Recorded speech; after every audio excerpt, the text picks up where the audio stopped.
Hello YouTube Stackers, this is ST with Silver Stacking 101, where we always believe in staying stacked and packed. Stacked with silver, gold, food, ammo, and packed with the means necessary to defend our stack. I hate to be redundant on the channel, but the meat shortage deserves another video.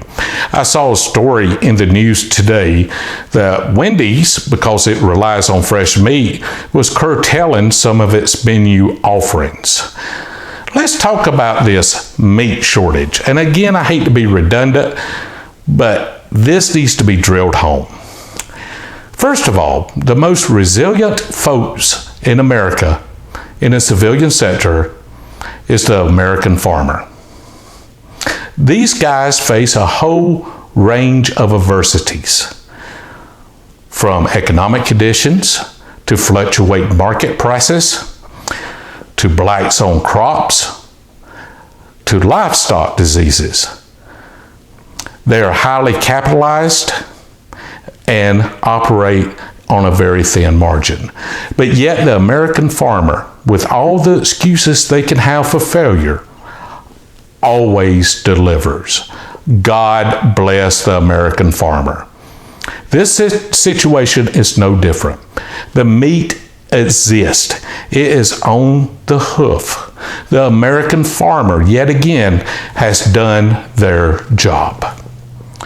Now let's talk about transportation and the supply chain. The American truck driver is another group of folks that we can always count on. They stand ready to take the product from the farm to the processing facility, to the distribution centers, to the stores so we can buy it. The distribution centers are ready to receive the product and the stores are ready to sell it. The bottleneck, the constraint, is in the processing facilities.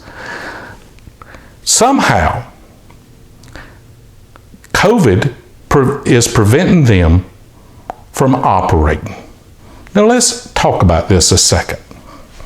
Yesterday, in the course of my business, I had to travel. I went by an automobile manufacturing facility. The parking lot was slam full. They're able to operate.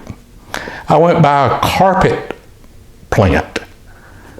Their parking lot was slam full. They're able to operate. I went by a tire plant, same thing. All these businesses are able to operate. In the food chain, bakeries that bake our bread are still able to operate, but somehow, for some reason, in a sterile environment like a meat processing facility, or it should be somewhat sterile, they're not able to make this happen. I heard an excuse from one executive of a meat processing facility on the radio that because unemployment is so high, they can't get their people to come back to work. That's a subject of a whole nother video about providing economic incentives for people not to work. Now, the American farmer who's done their job has the meat on the hoof. The American farmer cannot afford to indefinitely feed these animals when no one is buying them. Remember, they operate on a very thin margin.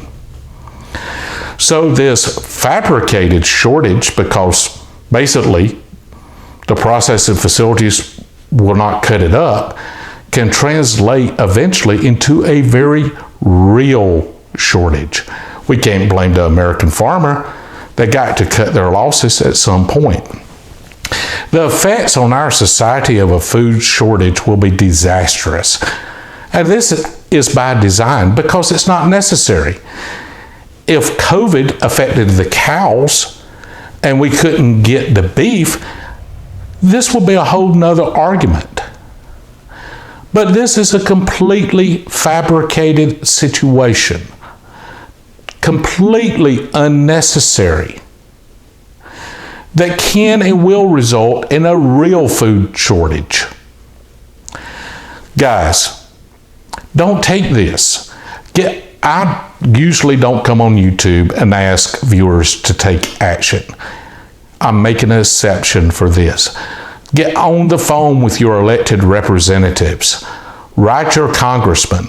Let them know you will hold them personally responsible if they do not take proactive measures to try to stop this. I know my congressman in Washington is quiet as a church mouse right now. Now, my state representative, he's awesome. He's out here every day talking about lost rights. He's pushing, he's staying in the news, he's circulating petitions, he's leading protests. My state representative is darn good. My U.S. representative's worthless.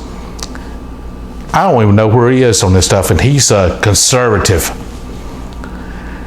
Guys, we need to motivate our elected officials not to let this happen. Number one, we don't want to do this to our farmers. We owe them.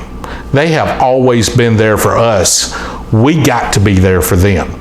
Number two, American society has not dealt with a food shortage since the 30s, and then debatable about what type of food shortage then. Guys, remember, all great social change comes from times of chaos. Don't think the enemies of liberty, the enemies of freedom, don't know that. As Rahm Emanuel said, Obama's former chief of staff and later mayor of Chicago, Rahm Emanuel said, never let a crisis go to waste. And that's what the enemies of liberty are thinking. They're not going to let this crisis go to waste. Don't let them. Take action. Get on the phone with your congressman.